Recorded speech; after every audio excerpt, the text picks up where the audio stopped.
Back friends, this is Mansi Goswami and आज की video में हम डिस्कस करेंगे लास्ट प्रीवियस ईयर का बायोलॉजी का पेपर, जिससे हमें थोड़ा बहुत आइडिया हो जाएगा कि क्वेश्चंस किस तरीके से आते हैं। तो आज जो मैं पेपर डिस्कस करूंगी वो है कोड नंबर 57/4/3 यानी कि सेट नंबर 3 बायोलॉजी का, जिसमें कि हम ये देखेंगे कि जो क्वेश्चंस पूछे जाते हैं वो एनसीईआरटी की बुक में से एक वर्ड भी बाहर नहीं आता है। सारा A to Z एनसीईआरटी की बुक में से ही आता है। कोई एक्स्ट्रा बुक, कोई रेफरेंस या कोई रिफ्रेशर पढ़ने की जरूरत बिल्कुल नहीं होती है अगर हम एनसीईआरटी को बहुत अच्छे से पढ़ लें। तो मेन मोटिव क्या होगा हमारे इस पेपर को सॉल्व करने का कि अगर आपने एनसीईआरटी को अच्छे से पढ़ लिया है तो कोई और रिफ्रेशर, कोई और एक्स्ट्रा क्वेश्चंस, सैंपल पेपर सिर्फ प्रैक्टिस के लिए कर सकते हैं और कुछ करने की जरूरत हमें नहीं पड़ेगी। शुरू करते हैं हम अपना आज का पेपर।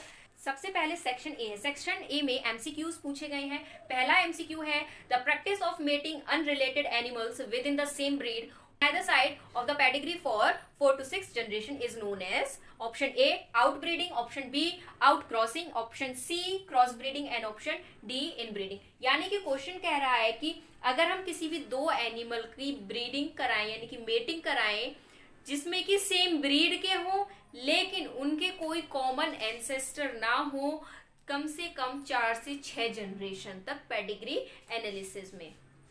तो सबसे पहले ये question chapter strategies for food enhancement production में से लिया गया है। सबसे पहले इसमें ऑप्शन ए है आउटब्रीडिंग। देखिए पेज नंबर 168 पे है ये सारा। पहला आउटब्रीडिंग क्या होता है, अगर हम बुक के अकॉर्डिंग देखें कि ब्रीडिंग ऑफ अनरिलेटेड एनिमल्स, यानी कि इसमें कि कोई कॉमन एंसेस्टर नहीं होंगे।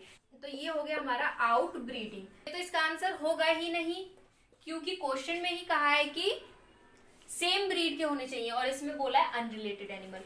अब उसके बाद है option be out crossing. Out crossing में क्या होता है, आउट क्रॉसिंग में दे भी रखा है mating of animals with in the same breed, breed same है और नो कॉमन एंसेस्टर, कोई कॉमन एंसेस्टर नहीं है। तो ये ही तो क्वेश्चन में पूछा है, तो इसका मतलब इसका ऑप्शन बी है करेक्ट आंसर, यानी कि आउट क्रॉसिंग।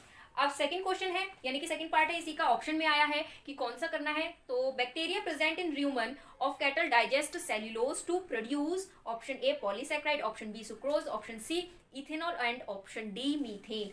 तो क्या बोला है कि जो कैटल्स होते हैं जैसे कि काउ, गॉट, इनके र्यूमन में एक बैक्टीरिया प्रेजेंट होता है जो कि सेल्यूलोज को डाइजेस्ट करने में हेल्प करता है। अब वो सेल्यूलोज को डाइजेस्ट करके किस में कन्वर्ट करता है, इसका आंसर हमें देना है। सबसे पहले हमें ये पता होना चाहिए कौन सा बैक्टीरिया प्रेजेंट होता है, मिथेनोजन बैक्टीरिया प्रेजेंट होता है कैटल के र्यूमन में। अब क्योंकि जो कैटल्स होते हैं वो घास वास खाते हैं जिसमें कि सेल्यूलोज प्रेजेंट होता है। अब इस सेल्यूलोज को डाइजेस्ट करने में कौन हेल्प कराते हैं, मिथेनोजन बैक्टीरिया हेल्प कराते हैं। तो सेल्यूलोज को ये कन्वर्ट कर देते हैं सुक्रोज या ग्लूकोज में। तो इसका आंसर मिल गया। आंसर क्या है, सुक्रोज, जो कि ये as a energy supplement work करता है। अब उसके बाद है question number second. It is observed that the species diversity decrease as we, option है इसमें move away from the equator to poles, move towards the equator from poles, move along the equator और move from the desert to rain forest. तो इसमें question में क्या बोला है कि अगर हम, अर्थ होती है, अर्थ के सेंटर ये होता है इक्वेटर, और जैसे जैसे हम एंड पे पहुंचते हैं तो ये होता है पोल। तो ये चीज तो क्लियर है हमें। क्वेश्चन में ये है कि डाइवर्सिटी डिक्रीज होगी, कैसे डिक्रीज होगी, यानी कि इक्वेटर से पोल पे जाएंगे, पोल से इक्वेटर पे जाएंगे, किस तरीके से डिक्रीज होगी। तो सबसे पहले हमें ये पता होना चाहिए कि जो सन होता है, सन से जो रेज आती हैं वो डायरेक्टली इक्वेटर पे पड़ती हैं, ठीक। तो सनलाइट अच्छे से प्रेजेंट होती है जिसकी वजह से वेजिटेशन बहुत अच्छे से प्रेजेंट होती है इक्वेटर पे। लेकिन जो पोल्स होते हैं यहाँ पर सन की रेज डायरेक्ट नहीं पड़ पाती, यानी कि अप्रोप्रिएट अमाउंट में नहीं पड़ पाती हैं, जिसकी वजह से यहाँ की जो वेजिटेशन होती है वो सबसे कम होती है। तो अगर हम इक्वेटर से पोल की तरफ मूव करते हैं, स्पीशीज की जो अमाउंट या पॉपुलेशन होगी वो डिक्रीज होती चली जाती है। और दूसरा मेन रीजन क्या है कि इक्वेटर पे टेम्परेचर जो होता है वो काफी अच्छा होता है, लेकिन जो पोल होते हैं पोल पे टेम्परेचर बहुत माइनस में होता है, जहां पर नॉर्मल स्पीशीज या पॉपुलेशन नहीं रह सकती हैं। तो इसका ऑप्शन क्या होगा? Option A, move away from equator to pole, यानी कि हम जब इक्वेटर से पोल की तरफ जाते हैं तो डाइवर्सिटी डिक्रीज होती है। और बिल्कुल सेम यही line biodiversity and conservation chapter में दी हुई है, पेज नंबर 261।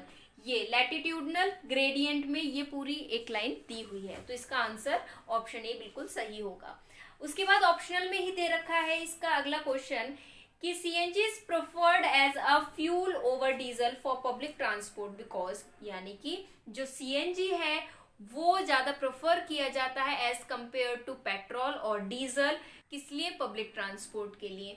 तो 4 ऑप्शन है इसमें। Option number 1, it is cost effective, cost effective है। दूसरा, it burn almost completely burn हो जाता है। तीसरा है, इट कैन रिसाइकल कर सकते हैं। और इट बर्न ओनली पार्शियली, यानी कि इसको हम पार्शियली ही बर्न कर सकते हैं, यानी कंप्लीटली बर्न नहीं होता। तो अब 4 ऑप्शन है कि इनमें से कौन कौन से सही है। तो सबसे पहले हमें ये देखना है कि कौन सा पॉइंट सही करता है सीएनजी के बारे में। तो कॉस्ट इफेक्टिव होता है, पेट्रोल से कॉस्ट इफेक्टिव है, सस्ता है। दूसरा, कंप्लीटली बर्न हो जाता है, तो ये भी सही है। तीसरा, इट कैन बी रिसाइकल, नहीं, हम सीएनजी फ्यूल को रिसाइकल नहीं कर सकते हैं, तो ये थर्ड ऑप्शन गलत हो गया।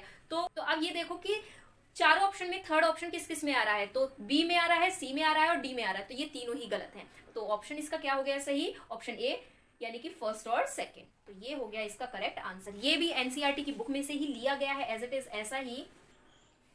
चैप्टर एनवायरमेंटल इश्यूज में से है, page number 273। CNG burn most efficiently unlike petrol or diesel in the automobiles and very little of it is left unburned. तो अब क्वेश्चन नंबर 3 है, the autosomal disorder disease in human is, option A colour blindness, option B thalassemia, option C haemophilia and option D Turner syndrome. तो सबसे पहले ये समझते हैं autosomal disease क्या होती है। तो जो डिसीज होती है, अगर हम क्रोमोसोम के बेस पे बात करें, 2 तरह की होती हैं। अगर हम क्रोमोसोम के बेस पे बात करें, जैसे कि हमें पता है क्रोमोसोम 2 तरह के होते हैं, ऑटोसोमल और दूसरा क्या होता है, सेक्स लिंक्ड क्रोमोसोम। तो 2 तरह के क्रोमोसोम्स होते हैं। अब अगर कोई भी चेंज आता है ऑटोसोम क्रोमोसोम में, यानी कि या तो म्यूटेशन का क्या मतलब है, जीन्स में कोई भी सडन चेंज आना। तो अगर म्यूटेशन होता है ऑटोसोम क्रोमोसोम में जिसकी वजह से डिसीज कॉज होती है, तो उसी को हम बोलते हैं autosomal disorder disease. On the other hand, अगर कोई भी चेंजेस यानी कि म्यूटेशन आता है सेक्स लिंक्ड क्रोमोसोम में, तो उनको हम बोलते हैं सेक्स लिंक्ड डिसऑर्डर। तो ये होते हैं ऑटोसोमल डिसऑर्डर। तो अब क्वेश्चन क्या कह रहा है कि इनमें से कौन सी डिसीज है जो कि ऑटोसोमल डिसीज है। तो ऑप्शन ए कलर ब्लाइंडनेस। तो option A colour blindness page number 89 पे पहली ही लाइन दे रखी है इसी हेडिंग की कि ये सेक्स लिंक्ड डिसीज है, तो कलर ब्लाइंडनेस इसका ऑप्शन नहीं होगा। अब दूसरा ऑप्शन क्या दे रखा है, थैलेसीमिया। थैलेसीमिया से नेक्स्ट पेज पर है, पेज नंबर 91 कि थैलेसीमिया ऑटोसोम लिंक्ड डिसीज है, तो इसका हो गया थैलेसीमिया राइट आंसर। और भी जो ऑप्शन है जैसे कि टर्नर सिंड्रोम और हीमोफीलिया, ये भी सेक्स लिंक्ड डिसऑर्डर होते हैं, तो इसका आंसर हो गया ऑप्शन बी। अब नेक्स्ट क्वेश्चन है question number 4। Filiform apparatus in the embryo sac of an angiosperm is present and at the micropylar tip of option A central cell, option B egg cell, option C synergids and option D antipodals। तो इसका भी answer NCERT page number 33 पर साफ साफ दिया हुआ है, ऊपर से ही फर्स्ट पैराग्राफ में है, तो इसका आंसर है सिनर्जी। नेक्स्ट क्वेश्चन है question number 5। Choose the chromosome in a human that possesses least number of genes. कौन सा क्रोमोसोम है जिसमें सबसे कम जीन्स प्रेजेंट होते हैं। हमें पता है जो क्रोमोसोम्स होते हैं इनमें जीन्स प्रेजेंट होते हैं which is known as unity of heredity और इनहेरिटेंस। तो ऐसा कौन सा क्रोमोसोम है जिस पर least number of genes present होते हैं? तो हमें पता है ह्यूमन में टोटल 23 पेयर्स होते हैं क्रोमोसोम के, जिसमें कि एक पेयर होता है किसका? सेक्स क्रोमोसोम का, जो कि डिटरमाइन करता है मेल और फीमेल।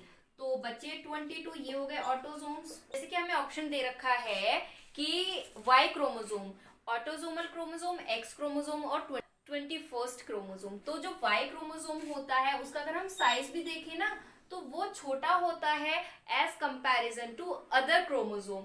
इसमें जीन्स सबसे कम अमाउंट में प्रेजेंट होती हैं। ऑप्शन हो गया option number D, Y chromosome.